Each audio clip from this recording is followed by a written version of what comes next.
Bueno, buenas noches. Gracias a todos por estar acá acompañándonos en la presentación de la primera novela premiada de Daniela Vilaboa. Es realmente un orgullo, la vi crecer desde sus 11 años a esta parte que yo la conozco y es un honor para mí, una emoción tremenda estar en este momento sentada acompañándola en esta mesa, ni más ni menos que con Diana Sperling, la filósofa, escritora, ensayista y docente. ¿Quién hubiese pensado alguna vez que íbamos a estar acá, no? Con Diana. Bueno, mi nombre es Valeria Maltagliati, soy periodista y aunque me hayan puesto en el rol de coordinadora, estoy acá sencillamente por ser muy amiga de Daniela, por quererla entrañablemente, pero además admirarla porque fue la escritura la que nos unió desde que nos conocimos hace muchos años.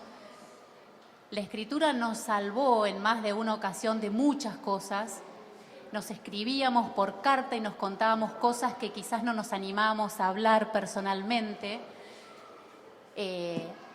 Nos peleábamos, nos amigábamos, nos contábamos nuestras grandes historias de amor y siempre ancladas en la literatura, siempre los escritores y la escritura nos unió y nos vinculó de una manera tan particular y tan profunda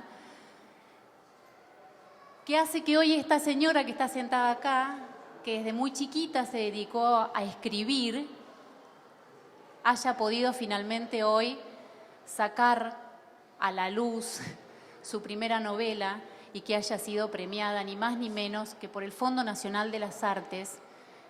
Y no es suerte, no es casualidad, es el reconocimiento al talento y al ejercicio de la escritura de una gran escritora que tiene años de recorrido en el oficio de la escritura.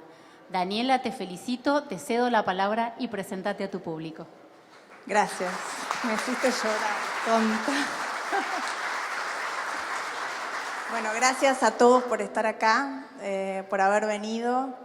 La verdad que sé que es un día complicado, un día de semana, un horario también complicado, así que les agradezco un montón que estén acá. Por mí o por el libro, no sé, por ahí alguno no lo leyó, no importa, es el hecho de acompañarme en este momento. Fueron muchos años para llegar hasta acá, 8 en total desde que empecé a concebir la novela hasta que la terminé de escribir, más los años que me llevó, el camino de recorrer, buscar editoriales y demás, hasta que me decidí a publicarla y a presentarla hoy. Gracias también al Centro Cultural Recoleta por haberme dado este espacio, que es un espacio que quiero que sepan que lo puede utilizar cualquiera que quiera presentar un libro o alguna exposición de arte, pintura. Es un espacio de la ciudad abierto a la gente. Así que gracias, Nahuel. Te volví un poco loco, pero bueno, muchísimas gracias. Gracias a Diana. Con Diana nos conocemos hace mucho tiempo. Nos unieron distintas cosas. Y es un honor para mí. Para mí Diana es una erudita. O sea, lo que se llama un erudito, bueno, eso es Diana. Leer a Diana, leer sus libros, es hacer una lectura transversal por un montón de temas, por un montón de materias, por un montón de cosas. Tiene un universo tan vasto y eso es ella. Así que para que ella esté sentada acá, para mí es un honor enorme. Te agradezco muchísimo, Diana, que hayas aceptado, ¿sabes? Y a Valeria, bueno, qué decirte, éramos compañeras de banco. Y para mí, Valeria cumplió un rol muy importante, más allá de la amistad que nos une, y era que teníamos una pica las dos por quién hacía la mejor composición para la clase de literatura. Tenerla a Valeria del otro lado era un desafío para mí enorme, porque tiene una pluma sublime. Y yo creo que fue, en parte, el desafío que yo viví esos años en el colegio con ella, que además competíamos, pero éramos amigas. Y nos queremos mucho y nos queríamos mucho, pese a que nos peleábamos, porque tiene un carácter la señorita. Pero bueno, yo era una santa, como te imaginarás. Pero bueno, eso fue para mí un aliciente enorme y un desafío, tener que empezar Empecé a escribir antes, empecé a escribir muy chiquita. Encontré casualmente hace poco en un placar, buscando cosas viejas, un cuaderno con un cuento escrito por mí cuando tenía 8 años, un cuento de más de 11 páginas, largo, muy largo, que difícil de poder leer porque no me entendía ni la letra. Y bueno, y después encontrarme con ella en el colegio. Ella entró al colegio después que yo ya estaba tiempo atrás, y empezar a tener esa pica, ese desafío, yo creo que me mejoró mucho la escritura. Así que gran parte se lo debo a Valeria. Bueno, gracias, Vale, en serio, por estar acá. Ella odia hablar en público, así que mi reconocimiento. Le agradezco muchísimo por ponerme en este lugar, que es hablar delante de la gente, porque si bien soy periodista, me dedico a escribir, no hablo con gente, no estoy expuesta, así que gracias, después hablamos. Diana, te cedemos la palabra. Muchas gracias. Yo no pensé esto como una presentación. A mí las presentaciones de libros me aburren espantosamente. Hace muchos años que vivo situaciones de presentación, ya sea de mis libros o yo presentando libros de amigos, colegas y demás, y me parece que es un formato un poco obsoleto. Lo pensé como una conversación. ¿Pero en qué sentido? ¿Vieron que hay gente que habla con las plantas? Bueno, como yo soy malísima para las plantas, tengo mano negra, la planta que toco se muere, ¿no? Entonces eso de tener hijos, plantar un árbol, escribir un libro, bueno, tengo varios hijos, escribí muchos libros, eso compensa las plantas que no puedo plantar. Espero, no sé, que en la cuenta final, digamos, se me compute a favor. Entonces, yo hablo con los libros. Converso en serio, no es una figura retórica, metafórica. Literalmente le hablo y espero que me conteste. Algunas cosas me contesta, otras no. Yo diría que desde ese punto de vista, todo libro es una especie de I Ching. ¿Conocen el I Ching? Alguno se habrá hecho alguna tirada de I Ching alguna vez, un hexagrama. Las respuestas son enigmáticas, son cifradas. Depende de la lectura lo que esa respuesta signifique para uno. Yo creo que todo libro bueno, importante, potente, es una suerte de I Ching. De manera que yo empecé a conversar con el libro de Daniela a partir de la página 15, 20, cuando el relato me empezó a llevar, me empezó a remontar. Y cuando empecé a encontrar algunas cosas, algunas situaciones, algunas descripciones, algunos personajes que básicamente me sugerían escenas que me eran lejanamente familiares, como si fueran de mi vida o de algunas vidas anteriores mías.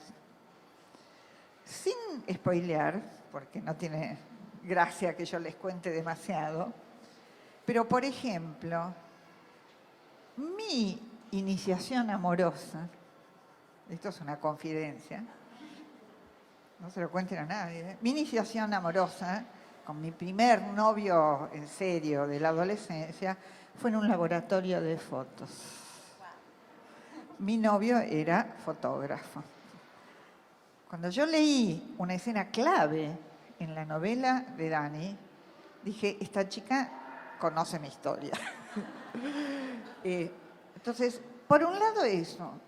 Entonces, ¿qué cosas le pregunta uno a un libro? ¿A qué pruebas somete el lector al libro que está leyendo, si es que el libro realmente le interesa? Y cuando digo interesa, uso el término casi en un sentido médico. ¿Vieron cuando los médicos dicen, sí, la herida o la bala interesó tal órgano? Interesó quiere decir atravesó, comprometió, involucró. Esto es lo que pasa, esta conversación, este diálogo, se produce cuando algo del libro convoca, interpela, llama, toca, muerde en algo de la subjetividad del que lee. Si no, no sirve, si no es pasar las letras. de las primeras cosas que uno le pregunta a un libro de estas características, a una novela de estas características, es si la voz narradora, el yo que narra, es o tiene algo que ver con el yo que escribe. Con el yo que escribe. No es lo mismo la autora que la narradora. Pero los vínculos y los nexos entre ambos yoes, digamos, como diría Kafka, son múltiples, pero quedan de algún modo encubiertos, quedan de algún modo metaforizados y metamorfoseados por la fuerza misma de la literatura. Hay mucho run hoy en día con el tema de la autoficción o de las novelas del yo, las narrativas del yo. Es todo una especie de género de hace unos 20 años más o menos que está en auge. Y muchas veces surge la pregunta de si lo que el autor o la autora narra es autobiográfico y hasta qué punto hay factores o elementos de su vida, de su experiencia, de su autobiografía, que forman, digamos, la materia prima de esta narrativa y donde eso se corta y la narrativa toma un rumbo independiente y de algún modo autonomizado de esa experiencia personal. Yo creo que como pregunta es impertinente.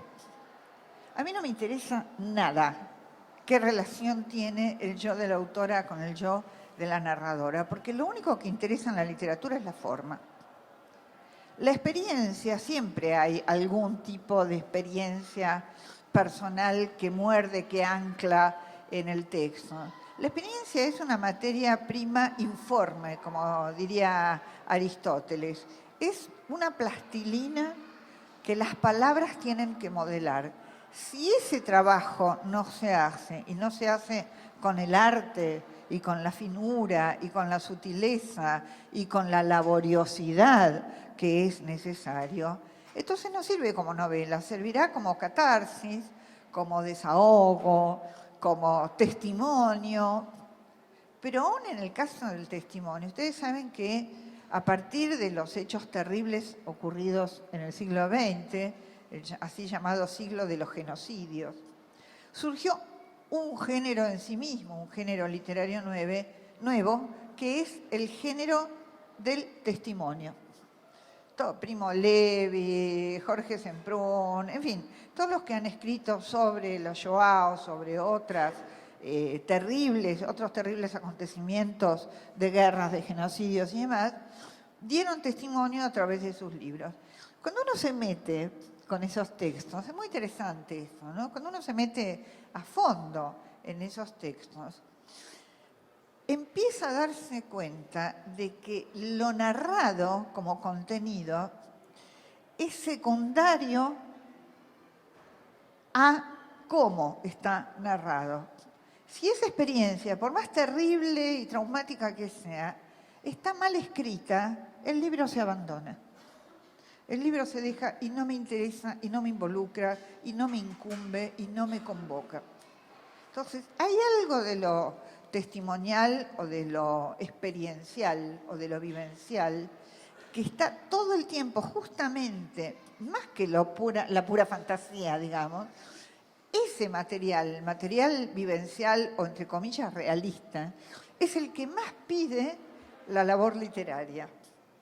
Porque cuando es fantasía, bueno, ya se sabe que fantasía es una distopía o lo que fuere. Pero ahí donde se pueden reconocer astillas de la vida real, es donde la literatura se hace más necesaria que nunca. Yo creo que este es el trabajo que Dani se tomó hasta el punto de hacer indiscernible prácticamente en qué punto es ella como persona, como autora, y en qué punto es su personaje como creación literaria quien está llevando la voz cantante o la voz hablante del relato y de la narrativa. La otra pregunta que uno le hace al texto es ¿cuáles son las costuras? Todo relato es una suerte de patchwork. Si es absolutamente continuado, con una coherencia absoluta, es un embole, es como leer un libro de historia en el colegio. Justamente, lo interesante de una narrativa son las discontinuidades. Las discontinuidades que a su modo señalan continuidades, pero la vida es continuidad y discontinuidad. La existencia misma implica saltos, rupturas, cortes, cambios de dirección. Recién con Raquel hablábamos, perdón, ¿no? Pero yo a tu mamá Tomate la las conozco licencias que quieras. Mi antes. mamá habla mucho también, así que podés decir. Con la mamá de Dani nos conocemos desde hace muchos años. Dani era chiquita. Hemos vivido experiencias muy fuertes juntas en relación a un grupo de amigos, cosas que de algún modo nos marcaron. Hemos compartido momentos límites dramáticos y demás. Y luego cada una emprendió su camino, etc. Y de golpe la vida nos volvió a reunir. Eso de la discontinuidad en la continuidad, o de la continuidad a través de las discontinuidades, de los parches que se nota por dónde están cosidos y sin embargo no dejan de formar un todo armonioso. Esto es lo que hace a la literatura, me parece. El arte de coser, de remendar y de surcir es igual al arte de escribir. Sin eso no hay escritura. La otra pregunta, entonces, en relación a esto, ¿qué es lo que une los fragmentos, los parches que forman parte de esta novela, dado que es una narrativa que abarca desde la infancia del personaje hasta la madurez, digamos? Entonces hay momentos, saltos, viajes, traslados, movimientos, y uno busca el hilo conductor, uno busca aquello que se mantiene dentro de lo que cambia. By the way, debo decir que me encantó que la madre del personaje se llame Diana. Eso es un gran acierto. Es un gran acierto. Yo encontré... Me dan ganas de asesinar a alguien, pero voy a tratar de reprimirme. Sí. Yo encontré, por supuesto, 2 o 3 factores que me parece que son fundamentales en cómo Daniela construye una historia a partir de elementos concretos. Porque lo más difícil para un escritor es tomar esas piedritas del camino y diseñar con eso un sendero, una dirección. Lo más difícil es tomar las miguitas de pan de Hansel y Gretel o de Pulgarcito, digamos, y armar con eso una narrativa que te vaya llevando de una estación a otra. No irse por las alturas en una cuestión metafísica, sino esas cosas que agarran, ¿no?, en la experiencia real y concreta, como diría Kant, en una experiencia posible, porque no sabemos si son experiencias reales en el sentido de verdaderamente vividas o si son motivos que pueden dar lugar a experiencias. Bien, en primer lugar, la fotografía. La fotografía. Pero la fotografía como metáfora de la vida. Esto me parece que ha tenido un tratamiento muy interesante, muy elaborado, muy, diría yo, a conciencia. ¿Qué es la fotografía? Voy a leer, quiero introducirlos en el timing, en el ritmo de la escritura de Dani. Voy a ver si encuentro ahora algún parrafito en relación a esto. En la página 140, quien tiene el libro, saquen una hoja. Daniela cuenta algo, Julia, la protagonista, cuenta algo de su infancia. En la escuela, historia antigua, tienen que hacer un trabajo. ¿Quién ¿quiénes son los pueblos de la antigüedad? Griegos, romanos y egipcios. ¿Quién no dio esa materia? Y se fue a marzo, pero bueno. La mayoría de mis compañeros se había decidido por los griegos y los romanos. Yo había preferido a los egipcios. El príncipe desaparecido le había puesto de título. Fíjense qué interesante, porque en realidad en ningún lado dice que la tarea consistía en un cuento, sino quizás en un trabajo de investigación, en un resumen histórico, todas esas cosas envolantísimas que nos hacían hacer cuando íbamos al colegio, ¿no? Sin embargo, esta niña en edad escolar, que vive de algún modo en un mundo de fantasía, porque el mundo real no se acomoda demasiado a su deseo y a su necesidad, elige a los egipcios, que son como un pueblo más de ficción, digamos, y escribe un cuento. El príncipe desaparecido le había puesto de título, y todo el trabajo era una clara alusión a aquella explicación que años atrás me había dado mi abuelo durante esas tardes que habíamos pasado juntos en la casa de fotografía, mientras él ejercía su oficio de fijar el tiempo en la placa de una película y yo veía escurrirse el mío a instancias de las decisiones de mis padres.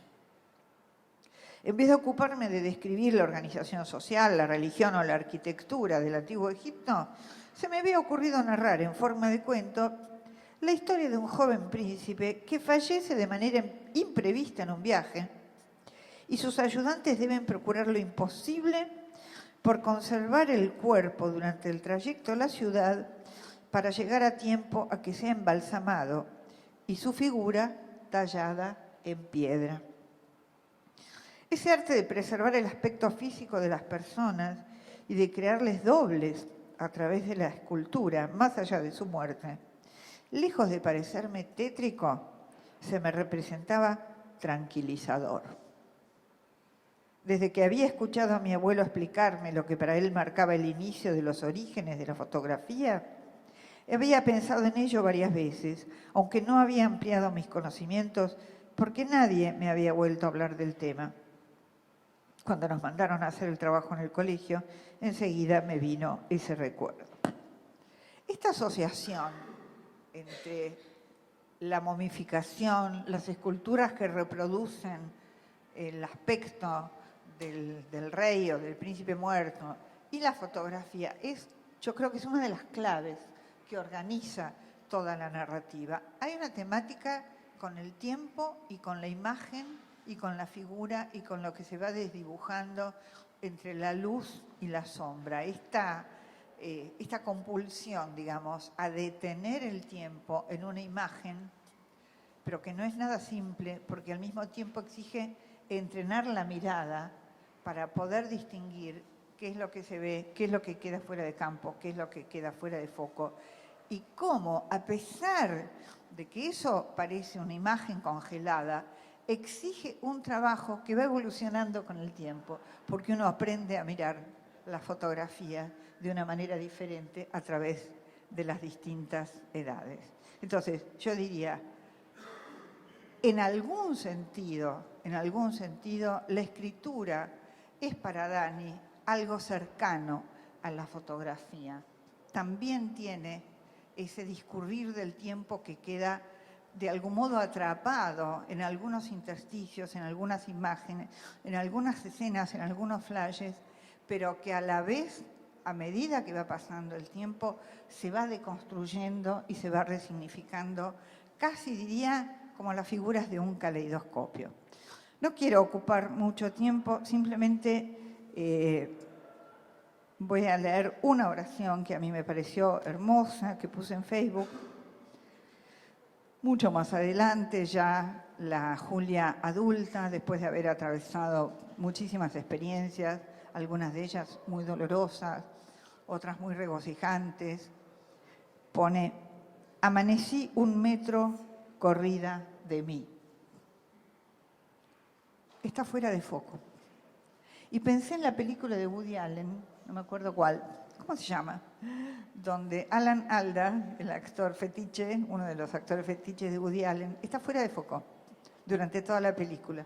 Y le reclama al director, ¿por qué estoy fuera de foco? Y bueno, no, ajusto la lente, todo, pero sos vos, no soy yo, ¿no? Esa sensación de estar fuera de foco, esa sensación de inadecuación que uno muchas veces tiene en muchos momentos de la vida, de no coincidencia entre lo que uno siente o piensa o quiere y lo que sucede. Esto está maravillosamente reflejado en algunas de las páginas de Daniela, como en este caso.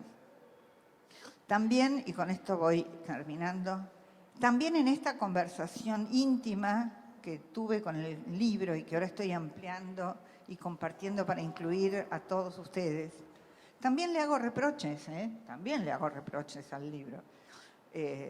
Y cuando le hago reproches me digo, es la primera novela.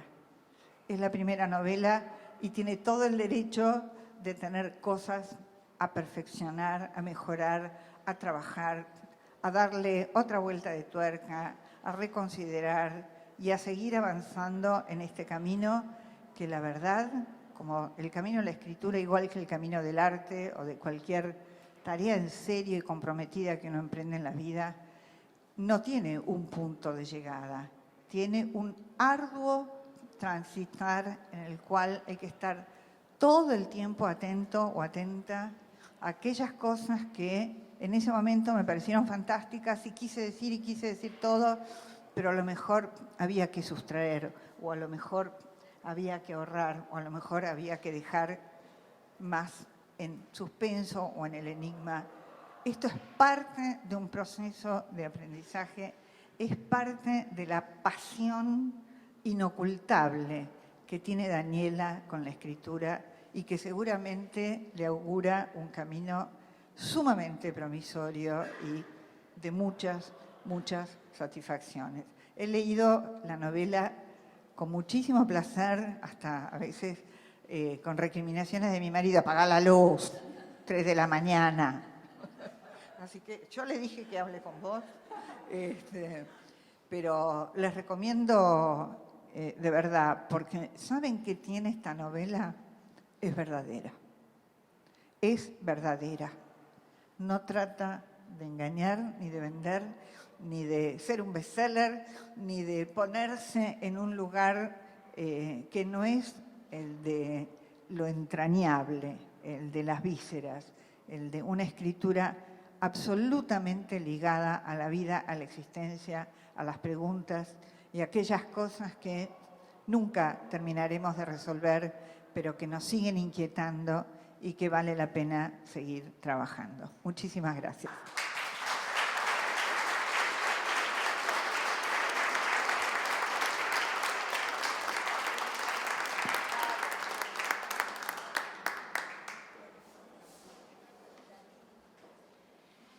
Con respecto a esto que acaba de comentar Diana, a mí me llamó mucho la atención el dictamen del jurado.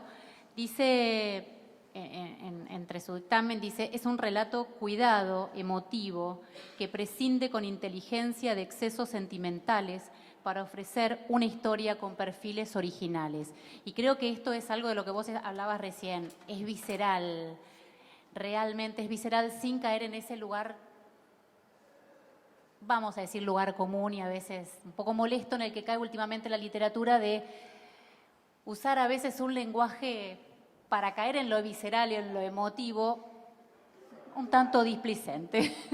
Y creo que eso, el jurado, que no sé si lo dijimos, estuvo integrado por Aníbal Jardowski, Luis Guzmán y Claudia Piñeiro. Creo que es un acertado, más allá de que se habla del marco histórico y demás, me parece que no es el punto. El punto es justamente que es una novela visceral y, como dijo Diana, me parece que la puede leer una persona que es un lector ingenuo o un lector competente y a cualquiera lo va a conmover profundamente. Yo la conozco desde que tengo 11 años y yo lloré cuando leí la novela, pero lloré por cualquier otro personaje que jamás me hubiese imaginado, pero era tan conmovedoramente visceral esa descripción, lo que hoy decía la mamá, con el babero enorme, esas descripciones, son tan agudas y tan profundas que es para cualquier lector. Daniela, creo que algo tenés que decir. Si alguien quiere comentar, preguntar, con gusto tenemos un micrófono. Quiero agregar algo Sí. que me olvidé de decir y que me parece fundamental, el contexto. El contexto en que transcurre esta historia es la dictadura. Y no es cualquier dato, porque poder narrar de una manera original y de una manera, yo diría, no efectista y no sensacionalista, porque hay mucho de eso, ¿no? Es relativamente fácil hacer una novela donde los ríos de sangre empapen las páginas, digamos, y esté todo lleno de cadáveres. ¿Con qué sutileza, con qué pinceladas esto está pintado y está sugerido? ¿Y cómo transcurre la vida de un individuo, especialmente de una niña, en medio de ese contexto?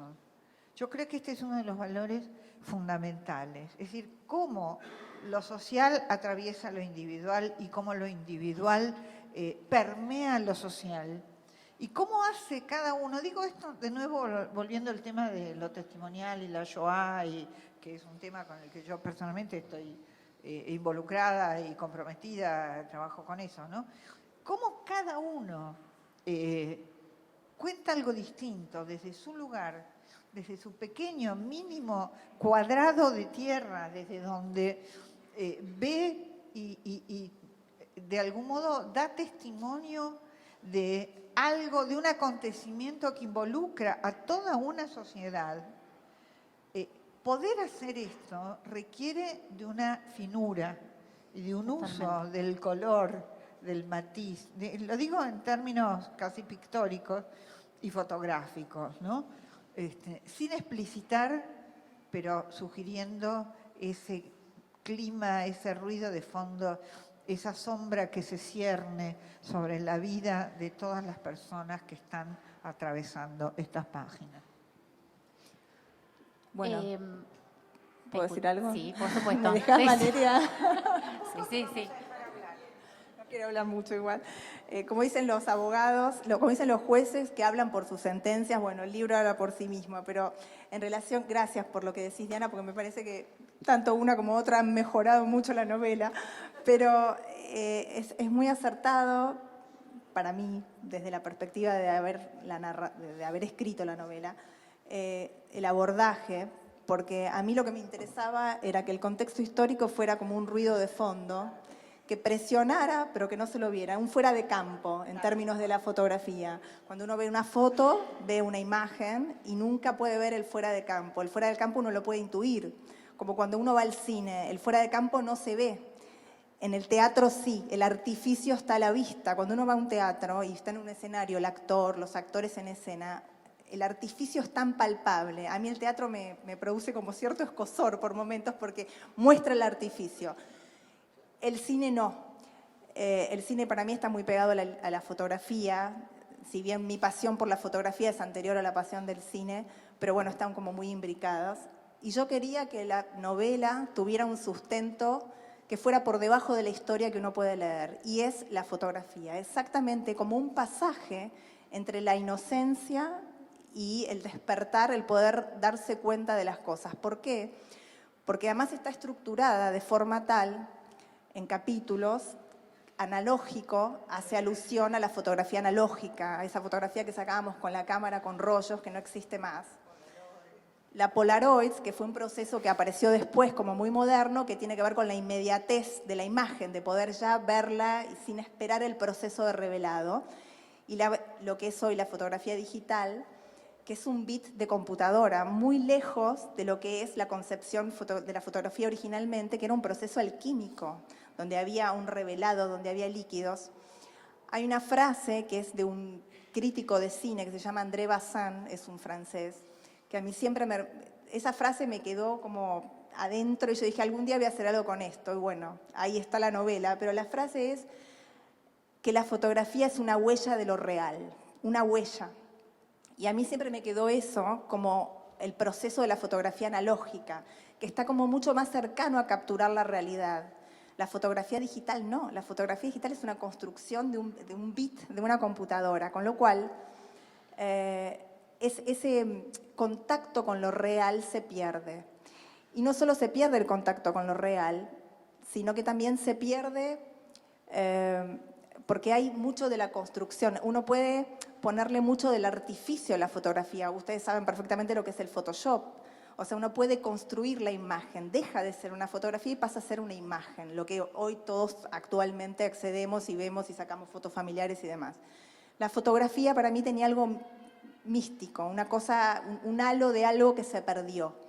Y en ese pasaje, que es de la fotografía analógica a la fotografía digital, yo quise insertar al personaje en el pasaje de la inocencia, de creer que una foto, incluso una foto analógica, podía captar la realidad entera, a la fotografía digital, que para mí no la capta, ¿no? Pero bueno, me parecía que el personaje, en su propio crecimiento, en su propia evolución, iba a poder ver la foto que no podía ver y sacar, ¿no?, el fondo de la figura, separar la figura del fondo, poder componer el fuera de campo, todo lo que no podía ver, que lo tenía a la vista. Entonces, para mí, por eso la fotografía era sumamente importante como soporte, como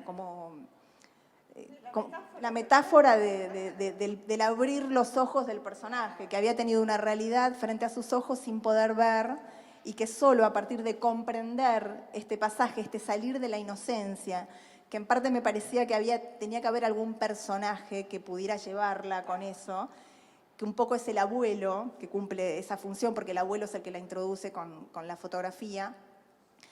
Y bueno, me parecía que era lo que iba a ser el hilo conductor de toda la historia. O sea, yo la concebí desde un comienzo como que la fotografía tenía ese protagonismo, casi más fuerte que el propio personaje. Porque era a través de la fotografía y ese proceso evolutivo que el personaje tenía que evolucionar. Si no, cuando uno lee una novela espera, ¿no?, que los personajes evolucionen. A mí me parecía que había que ayudar a esa niña a que evolucione comprendiendo esta evolución de la fotografía. Y bueno, y en relación a lo que decías, de separar la voz narrativa del personaje, me acordé, sí, es un trabajo, cuando estás escribiendo y después cuando lo lee la gente y te empieza a preguntar, ¿esto pasó? ¿Esto es verdad? ¡Sos vos! Pero es genial, porque yo como lectora muchas veces hago lo mismo. Yo he leído libros de Siri Husband, la esposa de Paul Auster. Yo digo, esto le pasó con Paul Auster. Entonces uno se construye la idea de lo que uno quiere que suceda, ¿no? Que no sabe si es verdad o no, pero no importa. Bueno, en relación a eso me acordé cuando vos hablabas, no me quiero meter en un terreno que es tuyo, los griegos y tuyo, que las dos vienen de filosofía, pero los conceptos de mímesis y diégesis. Porque yo trabajo, bueno, tratando de, en algunos momentos, como un guiño al lector, romper la diégesis, porque sobre el final el personaje está escribiendo una novela. Entonces me parecía que era... Claro, bueno, ¿querés explicarlo vos? Bueno, la mímesis para los griegos tenía que ver con, en términos, lo voy a poner en términos cinematográficos. Un documental trabaja con la mímesis, trabaja con la realidad. En la diégesis aparece la ficción, lo que se construye. Entonces, uno, en las narraciones clásicas, si uno se pone a observar, a leer una novela clásica o a ver una película clásica, la diégesis trata todo el tiempo de que no aparezca con una ruptura, esas costuras a las que refería Diana. Cuando aparece la modernidad y la presencia del yo en las narraciones, se empieza a romper la diégesis.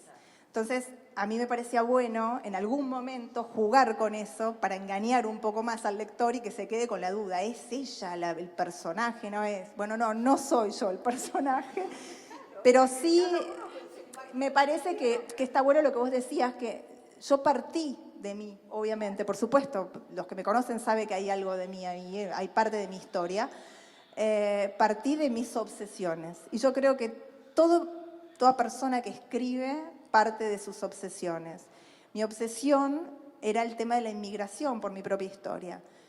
Y de hecho la novela no iba a ser esto, la novela iba a tener dos partes. La novela, por eso tardé tanto tiempo en escribirla, la novela iba a empezar con un proceso inmigratorio del siglo pasado que tenía que ver con la historia de mi bisabuela. Y estuve mucho tiempo investigando sobre la inmigración y sobre la inmigración de los españoles a la Argentina y al Uruguay y demás, y escribí sobre eso, hasta que en un momento dije, no es esto lo que quiero contar. Yo quiero contar lo que realmente me obsesiona, que es mi propia inmigración. Ahora, lo que salió después es otra historia. Bueno, gracias, Diana, la verdad, un placer.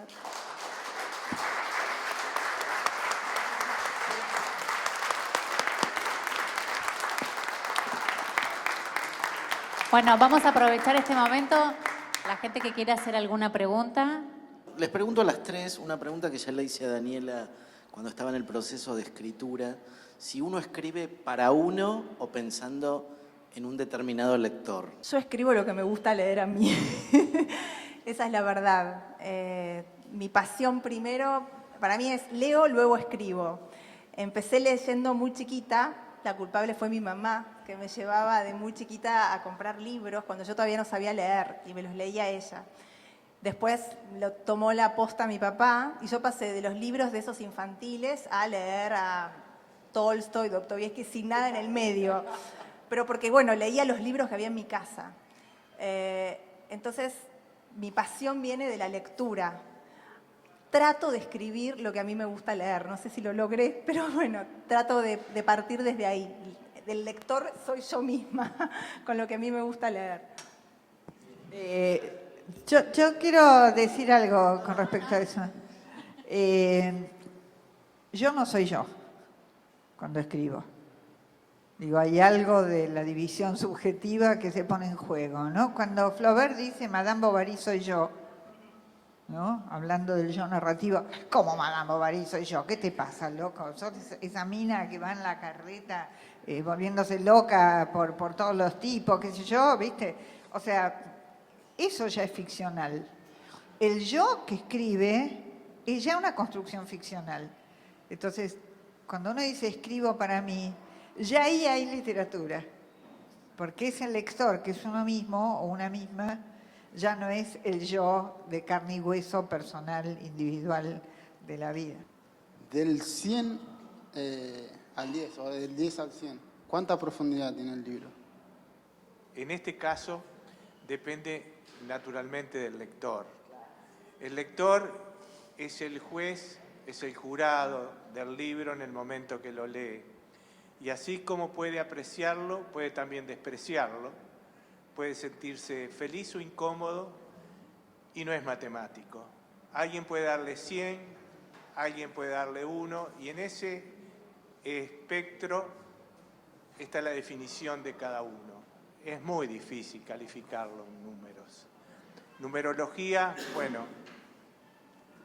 no habría que hacer en este caso. Dani, mi pregunta es más bien pragmática y de agenda para ir preparándome. ¿Cuándo piensas empezar a escribir la segunda?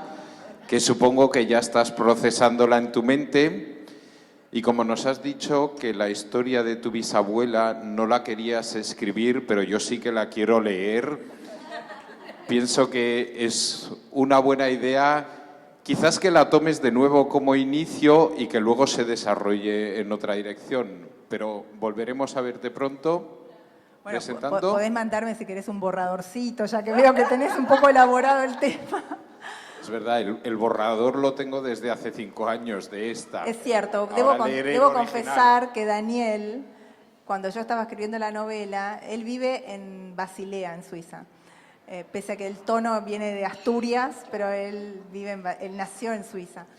Y en un momento que yo estaba obsesionada con que se me borrara la novela de la computadora, le mandé a él un borrador y le dije, te nombro albacea de mi novela en Suiza, lacrala, ponela en algún banco suizo en una caja de seguridad, y él tomó la tarea con mucha seriedad, porque tiempo después me mostraba que la novela la seguía teniendo guardada. Así que bueno, uno nunca deja de escribir cuando escribe. Cuando siente la pasión por la escritura, por lo menos como la siento yo, escribo mientras me baño, escribo mientras manejo. Sí, pero bueno, ando siempre con una libretita, está mal, ando con una libretita y en los semáforos a veces escribo.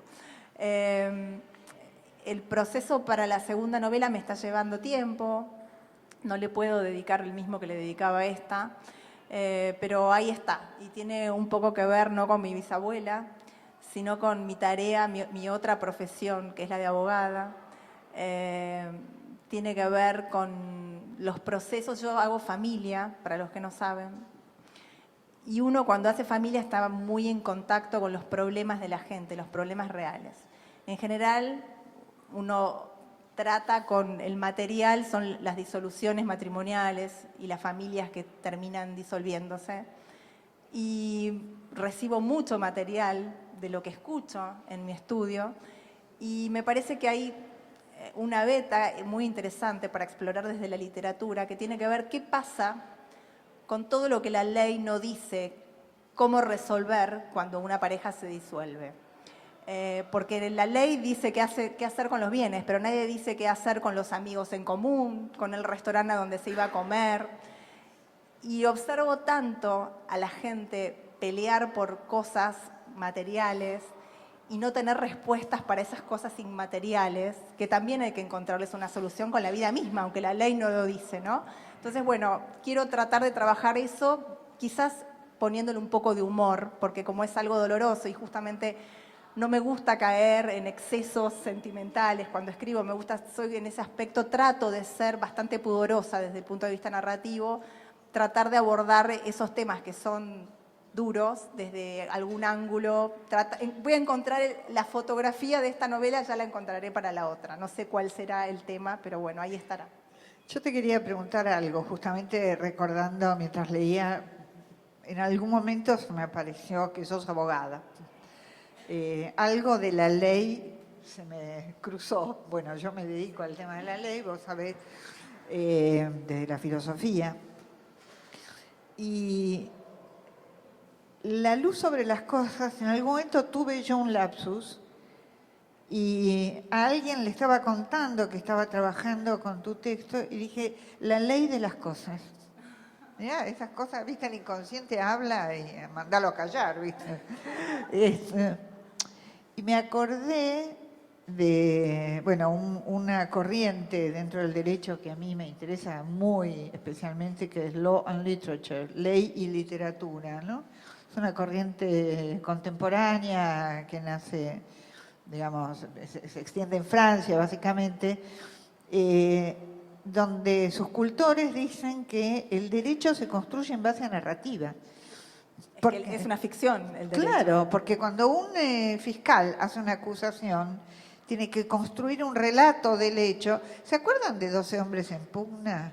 La dieron por televisión hace poco de nuevo, con el maravilloso Henry Fonda jovencito. ¿Cómo el relato de un hecho que nadie vio del todo, porque siempre se ve desde un sesgo, desde una perspectiva? Entonces depende de cómo se construye el relato de ese hecho para acusar o para defender. Y de eso depende prácticamente la vida de una persona que se está enjuiciando, ¿no? Entonces, nada, se me apareció esto. ¿Cuán presente tenés vos a la hora de escribir el vínculo entre ley y narrativa, digamos? Esa es la pregunta. Muy presente. En mis escritos jurídicos a veces hay algo de literario. Hay seguramente lo conoces, un filósofo argentino que ya falleció, Enrique Marí, que para mí fue un grande. Yo a Enrique Marí no lo conocí en la Facultad de Derecho, la conocí en la Facultad de Sociología, porque estudié Sociología durante unos años cuando recién empezaba la carrera de Derecho. Calculo que como todo el mundo se riñe al principio con la carrera de Derecho, porque es una carrera que a veces desilusiona un poco cuando uno la encara desde un punto de vista muy idealista. Y bueno, en ese momento me puse a estudiar en paralelo la carrera de Sociología. Y ahí conocí a Enrique Marí en la cátedra de Epistemología.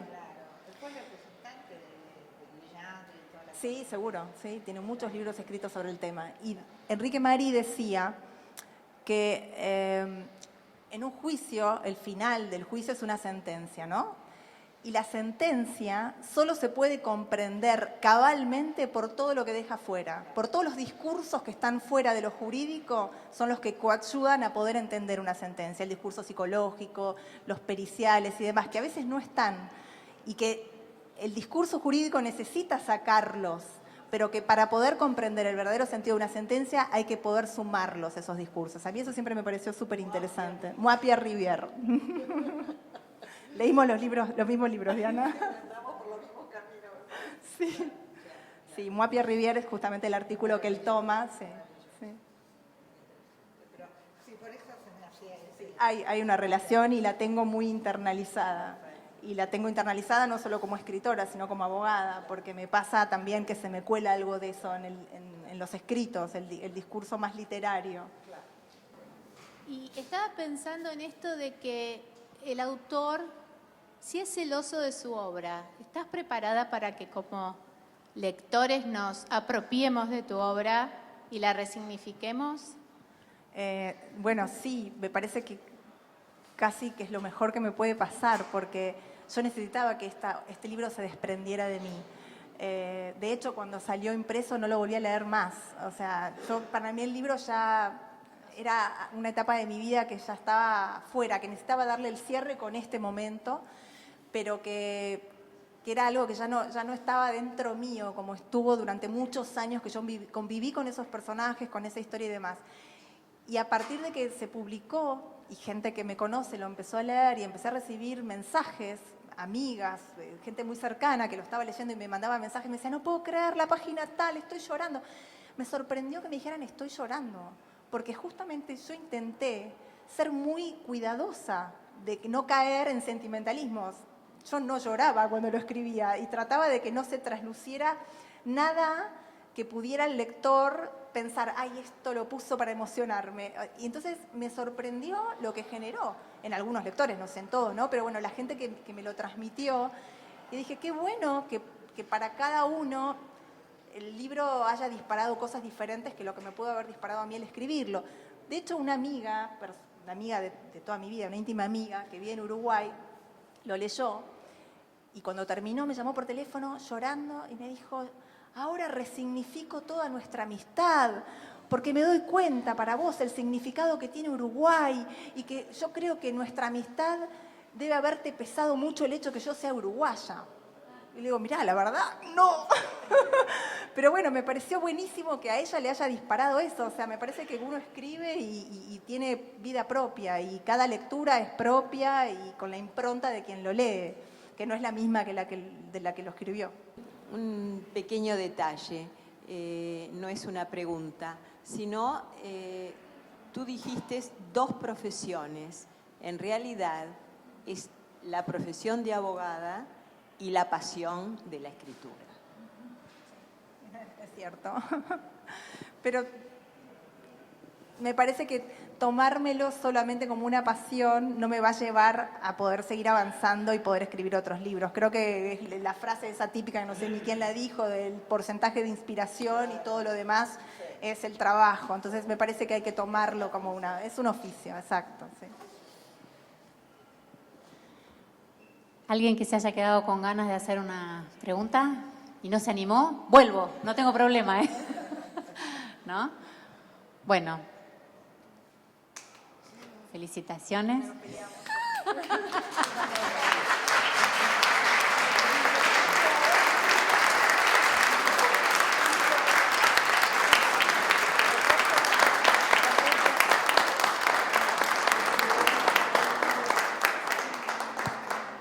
Bueno, una vez más agradecemos a Nahuel, al Centro Cultural, por recibirnos y los invitamos a brindar por esta novela esta noche. Gracias a todos.